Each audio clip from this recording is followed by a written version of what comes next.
aku. Banyak apa? Aku lagi banyak. Tengok ni. Duit raya tadi aku tiada 20. Sekarang tinggal RM5 je. Kenapa? Tadi aku beli aiskrim. Berapa aiskrim? 2. Untuk siapa aja? Dua-dua pun untuk aku. Apa kamu semua buat tu? Ha? Tiada apa-apa, Ibu.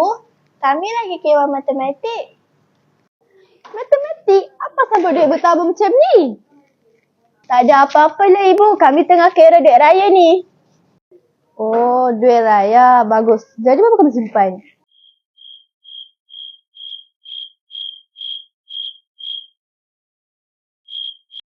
Kenapa senyap? Jangan kata semua dah habiskan.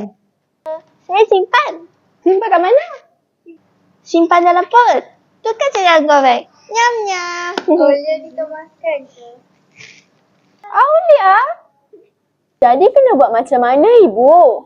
Macam ni, duit raya jangan habiskan. Simpan. Kata simpan semua. Kalau lapar, macam mana? Aulia. Aulia, kamu ni fikir tentang makanan je ke? Mulai hari ni, sedikit untuk sedekah, sedikit untuk belanja dan selebihnya simpan. Simpan dekat mana ibu? Simpan dekat SSPN. Apa tu SSPN ibu? SSPN itu Skim Simpanan Pendidikan Nasional. Kenapa kita kena simpan dekat SSPN, Ibu? Supaya simpanan selamat sebab dia diurus kerajaan. Baik, Ibu. Kesimpulannya, gunakan duit raya dengan bijak, simpan untuk masa depan.